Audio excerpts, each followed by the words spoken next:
Sejumlah analis politik menilai Jawa Timur kerap menjadi determinan bagi ajang pemilu di negeri ini. Dua pemilu sebelumnya juga telah membuktikan signifikansi politik Jawa Timur. Lembaga Survei Indonesia memotret peta politik teranyar di Jawa Timur pada 16 hingga 28 Desember 2023. Survei dengan margin of error 1,1% ini menunjukkan arena persaingan Pilpres di Jawa Timur didominasi oleh pasangan calon nomor urut 2. Prabowo Subianto Gibran Rakabuming Raka jauh mengungguli kedua rivalnya dengan elektabilitas 46,7%. Disusul paslon nomor urut 3 Ganjar Pranowo Mahfud MD 26,6%. Sementara Anies Baswedan dan Muhaimin Iskandar mendapat 16,2% dengan simulasi surat suara. Jawa Timur, maka yang cenderung keluar pemenang adalah Prabowo, namun tidak menang satu putaran, dimungkinkan adanya 2 putaran. Kemudian arah dukungan partai-partai kepada calon presiden masing-masing cenderung sejalan dengan arah dukungan dari para pemilih di tingkat bawah, kecuali yang agak ambigu adalah P3. Sedangkan dukungan kepada calon presiden juga tampaknya terkait dengan atau berkorelasi dengan tingkat kepuasan serta basis pemilih calon-calon di 2019 lalu, yaitu antara Jokowi dan Prabowo. Pemilih Jawa Timur yang jumlahnya mencapai 31,4 juta orang memiliki karakteristik yang sangat beragam. Setidaknya jutaan pemilih ini bisa dibaca lewat basis keagamaan dan demografi wilayah. Jawa Timur sejak dulu merupakan basis Nahdlatul Ulama. Responden yang merasa bagian dari NU di Jawa Timur mencapai 78,1%. 47,1% diantaranya menjatuhkan pilihan kepada Prabowo Gibran sebagai capres dan cawapres. Sementara 26,2% memilih Ganjar Mahfud dan 17,5% untuk Anies Muhaimin. Setali 3 uang, basis Muhammadiyah di Jawa Timur mayoritas memilih Prabowo Gibran. Arena politik di Jawa Timur juga bisa dilihat melalui karakteristik wilayah. Survei terbaru LSI menggambarkan 4 pembagian wilayah di Jawa Timur, yakni Tapal Kuda, Mataraman, Arek, dan Madura. Capres-cawapres usungan Koalisi Indonesia Maju unggul di 3 wilayah ini, Tapal Kuda, Mataraman, dan Arek, disusul pasangan Ganjar Mahfud. Sementara di wilayah Madura, paslon nomor urut 1 unggul, disusul pasangan Prabowo Gibran. Tidak ubahnya sebagai battleground, akankah ada perubahan penguasaan politik di Jawa Timur?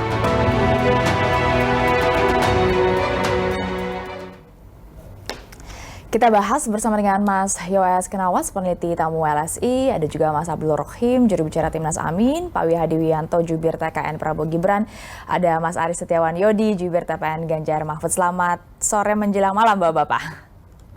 Sore buat TPN. Nah, saya mau ke Mas Yoes dulu nih, karena LSI yang teranyar ya mengeluarkan survei elektabilitas dari Prabowo Gibran mencapai 46,7%. Mas Yoes mungkin bisa jelaskan kenapa kemudian elektabilitas dari paslon nomor urut 2 ini kemudian bisa jauh dibandingkan 2 paslon lainnya. Apakah karena tokoh-tokoh kunci Jatim yang kemudian dimasukkan dalam jajaran 02 atau ada aktor politik di luar parpol lain yang selama ini menguasai Jatim yang kemudian menjadi faktor? Mas Yoes mungkin bisa jelaskan kepada kami. Oke, bagaimanapun juga benar apa yang Mbak Stefan katakan barusan, bahwa bagaimanapun juga faktor-faktor tokoh kunci seperti Kofifa, Mas Emil, Pak Karwo yang kemudian bergabung mendukung pasangan calon nomor 2 itu adalah jawara-jawara yang pernah memenangkan pemilu di Jatim. Mereka memiliki infrastruktur politik, jaringan politik yang luas di Jatim, yang juga berpengaruh untuk mendukung keunggulan paslon nomor 2. Namun, ya menurut kami faktor yang paling berpengaruh adalah faktor kepuasan terhadap kinerja Pak Jokowi. Hampir 50% yang puas dengan kinerja Pak Jokowi mengalihkan dukungan mereka ke paslon nomor 2. Jadi ini makin jelas terutama sejak Mas Gibran itu bergabung dengan Pak Prabowo sebagai calon wakil presiden, dan tandanya itu dari survei ke survei kalau kita tracking itu makin jelas arah dukungan Pak Jokowi kemana, dan mungkin sebagian besar masyarakat yang menginginkan kontinuitas kebijakan yang ada sekarang akan mengalihkan dukungan mereka ke pasangan yang mereka nilai direstui atau mendapat dukungan dari Pak Jokowi. Mas Yos, kalau bicara soal tokoh, kita bicara misalnya cawapres nomor urut 03 yang lahir di Madura, berarti bisa disebut juga sebagai punya emotional attach gitu dengan Madura. Kemudian mengapa bacaan dari LSI sendiri, kemudian elektabilitas dari Ganjar Mahfud justru di urutan ketiga untuk wilayah Madura? Untuk wilayah Madura, faktor yang menjelaskan itu adalah faktor dukungan terhadap PKB. Kalau diperhatikan di data survei kami, dukungan terhadap PKB itu di Madura mencapai 33,9% dari responden yang kami survei di Madura. Dan ini berkorelasi dengan keunggulan pasangan nomor 1, yakni pasangan Anies Baswedan dan Caimin, yang memang didukung oleh PKB di Madura, dan oleh karena itu meski Pak Mahfud berasal dari Madura, namun dukungan tersebut itu masih lebih disupport atau dapat dijelaskan dengan pengaruh faktor PKB yang kuat di wilayah Madura, seperti itu menurut saya. Iya, kalau gitu saya mau tanya ke Mas Aris. Kalau gitu Mas Aris, kalau evaluasi dari TPN sendiri bagaimana melihat Ganjar Mahfud ternyata ada di urutan ketiga 14,9% untuk di pembagian wilayah di wilayah Madura ya tepatnya. Ini kampung halaman Pak Mahfud sendiri, Mas Aris. Oke, Mbak Tepi, terima kasih. Yang pertama, kami menghargai semua lembaga survei, semua ini produk akademik, tetapi memang kalau kita ngomong lagi perihal produk akademik, tentu saja bukan sepenuhnya 100% benar. Masih bisa kita challenge, masih bisa kita perdebatkan. Tetapi kami hargai itu. Kita tidak usah ngomong Maduranya saja, karena Madura ini tidak bisa dipotret hanya di pulaunya saja. Tetapi kita lihat masyarakat Madura itu tersebar di seluruh Indonesia. Bahkan kalau di Jawa Timur itu, di daerah Jember, di daerah Probolinggo, di daerah Situbondo itu masih banyak orang-orang, saya pikir orang-orang Maduranya ya. Tetapi kita tidak usah berbicara terkait dengan primordialnya terlalu kencang. Tetapi kita melihat bahwa trennya, Mbak. Jadi jangan dilihat dari yang di Maduranya saja, kita lihat dong. Di Jawa Timur ini secara keseluruhan Pak Mahfud dan Pak Ganjar ini elektabilitasnya nomor 2, 26%. Dan ini kesimpulannya adalah Pilpres tidak bisa diselesaikan hanya satu putaran.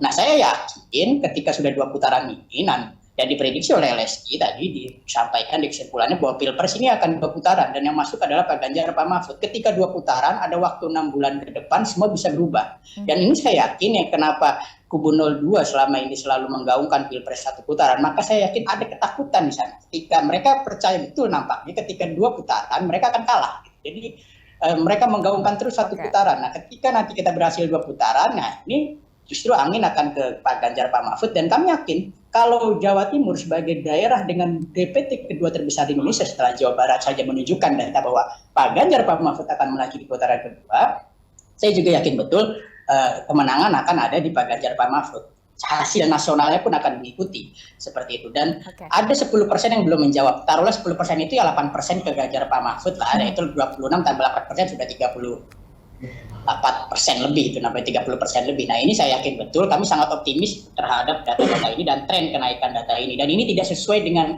hasil-hasil yang selama ini dipersepsikan bahwa Pak Ganjar, Pak Mahfud sudah disalib oleh Pak Anies, Pak Muhaimin, kemudian akan 1 putaran. Ini sama sekali tidak tercermin dalam hampir semua lembaga survei yang kredibel memprediksi Pilpres akan berjalan 2 putaran seperti itu. Oke, tapi kalau kita bicara tadi soal elektabilitas per wilayah, sesuai dengan yang dirilis oleh Mas Yos dan kawan-kawan, tadi Anda bicara soal undecided voters ada 10,4%, swing votersnya juga nanti boleh dikoreksi kalau saya salah ya Mas Yos, 21,3%. Tapi Mas Aris mungkin bisa menjelaskan berarti apakah dengan adanya undecided voters dan swing voters ini akan membuat Prof Mahfud atau Pak Ganjar akan lebih banyak bersafari politik di Jawa Timur untuk mengamankan, tadi masih di urutan kedua di 3 wilayah, sebenarnya 1 wilayah ada di urutan ketiga, Mas Aris? Kalau kita lihat ada yang undecided voternya itu 10%, kemudian undecidednya itu kalau dijumlahkan sekitar 20%. Itu jumlah yang cukup banyak. Taruhlah 20% lah kita ambil angka seperti itu ya.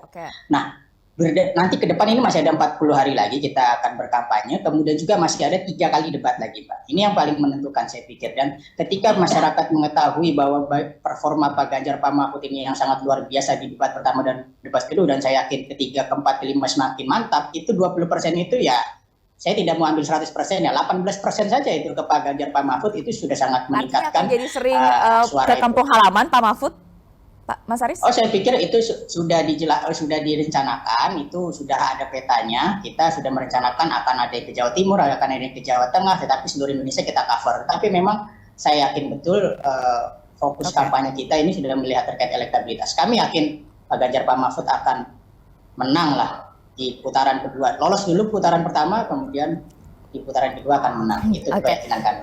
Saya ke Pak Wihadi kalau gitu. Pak Wihadi, ini dari tadi Mas Haris juga meng-highlight bahwa menurut survei ini kecil kemungkinan untuk satu putaran, Pak Wihadi. Jadi bagaimana TKN kemudian memastikan mesin-mesin partai bekerja untuk memperluas gap, semakin memperbesar gap dengan kedua rivalnya?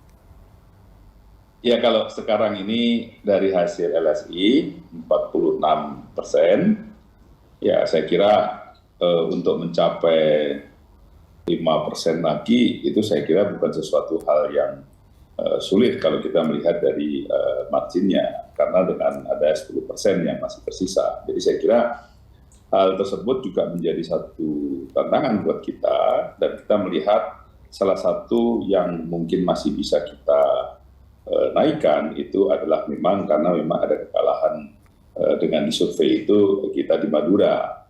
Dan perlu diingat bahwa 2019 itu justru kita unggul di Madura, pasangan Pak Prabowo. Jadi ini kan memang Pak Prabowo belum intent ke Madura juga kemarin itu. Jadi saya kira hal-hal tersebut kalau memang itu ada di Madura, saya kira Madura bisa dinaikkan untuk angkanya. Namun kalau kita melihat di sini, dari Mataraman juga masih bisa kita lihat bahwa Pak SBY di Mataraman cukup intens dengan demokratnya, dan juga kita melihat bahwa yang namanya tapal kuda pun ternyata kita juga masih bisa memberikan angka yang baik untuk kemenangan kita. Jadi dengan kondisi seperti itu hampir merata bahwa memang roda partai kita, roda daripada koalisi ini, mesin-mesin partai bekerja dengan maksimal. Dan nanti seperti disampaikan juga dari Mas Yos mengenai masalah bagaimana tokoh-tokoh Jawa Timur. Jadi saya kira ini mempunyai pengaruh yang cukup signifikan saya kira, dan ini masih ada kurang lebih 40 hari.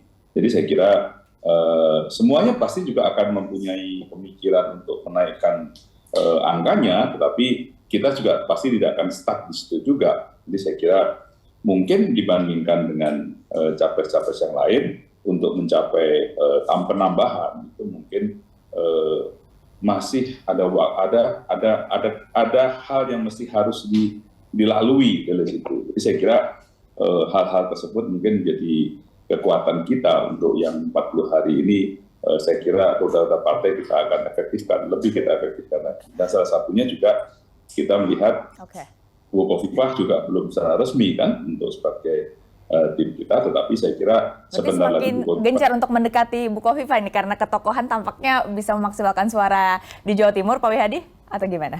Ya, saya kira memang Bukoviva nanti akan bergabung dengan TKN. Jadi saya kira dengan cara seperti itu, saya kira kalau memang kita berpacu kepada mempunyai berpaku pada survei LSI, maka tentunya 5% itu atau 6% itu masih bisa kita capai.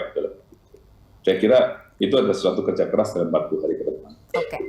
Sekarang saya mau ke Mas Rohim. Mas Rohim, tadi Mas Yowes juga membahas soal salah satu wilayah, misalnya Madura, ini juga ternyata faktor PKB juga menjadi faktor yang kemudian bisa mendongkrak paslon nomor urut 1 untuk bisa mendapatkan elektabilitas yang tinggi di wilayah Madura. Tapi kalau kita lihat secara menyeluruh di Jatim sendiri, ternyata suara PKB karena LSI juga membedah ya pemilih berdasarkan basis dari partai. PKB masih terbelah tampaknya suaranya, masih ada yang ke 01, ada yang ke 02 juga nih, Mas Rohim. Gimana ini soliditasnya? Baik, terima kasih. Tentu kami menghargai hasil survei ini sebagai salah satu indikator peta politik terbaru di Jawa Timur. Meskipun tentu kita juga patut mempertanyakan LSI, apakah benar-benar independen atau saya nggak tahu beberapa lembaga survei atau itu menjadi konsultan politik dari beberapa pasangan calon. Saya nggak tahu LSI apakah independen atau menjadi konsultan. Kalau menjadi konsultan ini tentu sebuah data juga patut dipertanyakan. Saya belum mengecek posisi LSI sendiri di Pilpres ini. Tapi apapun itu kita hargai. Yang jelas banyak hasil survei yang memotret beberapa potret berbeda. Misalnya kemarin Kompas menempatkan pasangan Amin di posisi kedua, menyalip posisi Pak Ganjar Mahfud. Itu secara nasional ya, Mas Rohim ya? Secara nasional, ya, secara nasional.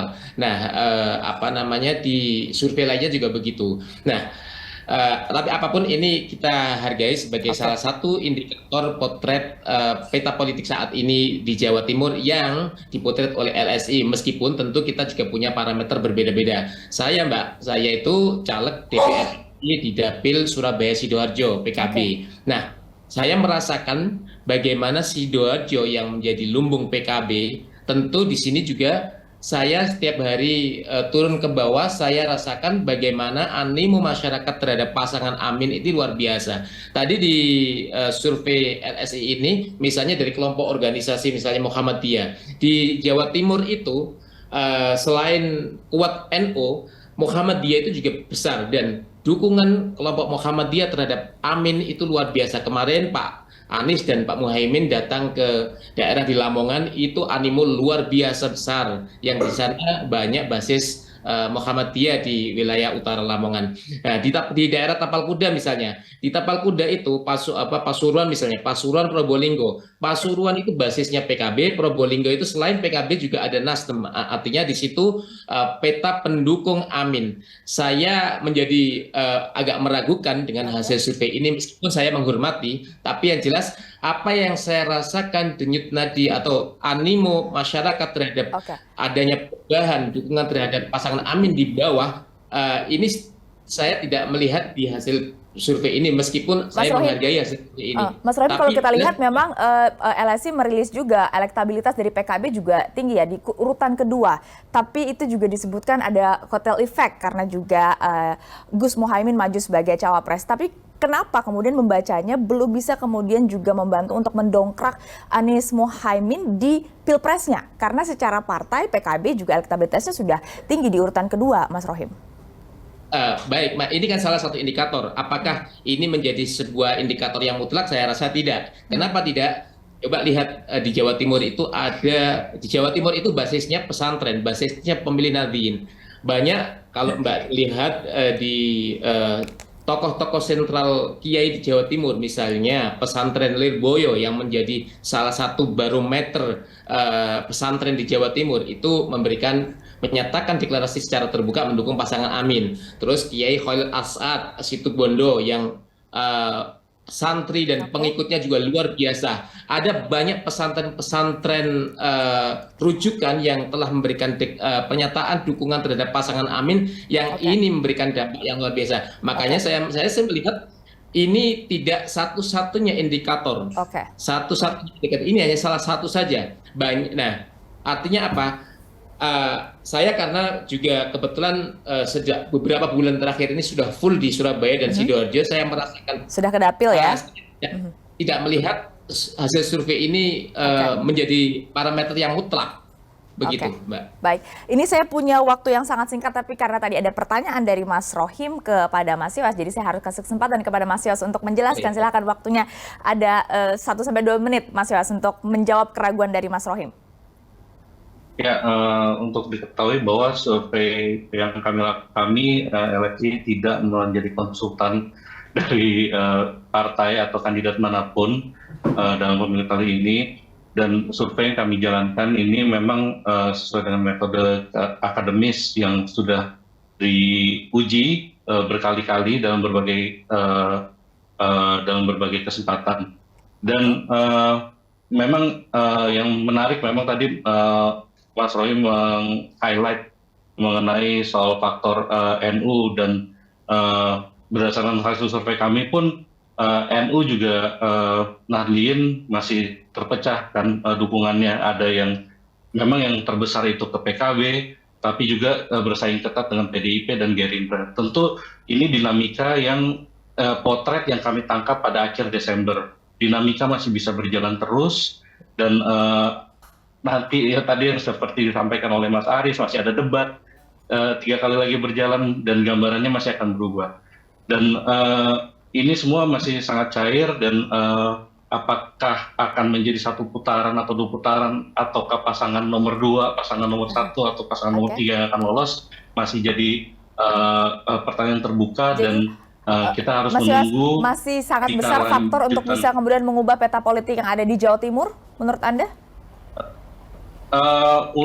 Berdasarkan data saat ini agak sulit untuk mengubah secara drastis, namun dinamika politik kan kita nggak pernah tahu ya Mbak Stephanie, karena semuanya bisa terjadi, aja ada blunder, bisa aja ada satu kejadian yang mengubah cara pandang secara drastis, dan itu yang survei tidak pernah akan bisa menangkap apa yang akan terjadi ke depannya secara pasti, seperti itu Mbak Stephanie. Menarik sekali kalau bicara soal Jawa Timur, tapi sayang sekali waktu kita sangat singkat. Terima kasih banyak Bapak-Bapak, Mas Yoas, Pak Wihadi, Mas Rohim, juga Mas Aris sudah bergabung bersama kami. Salam sehat Bapak-Bapak, terima kasih.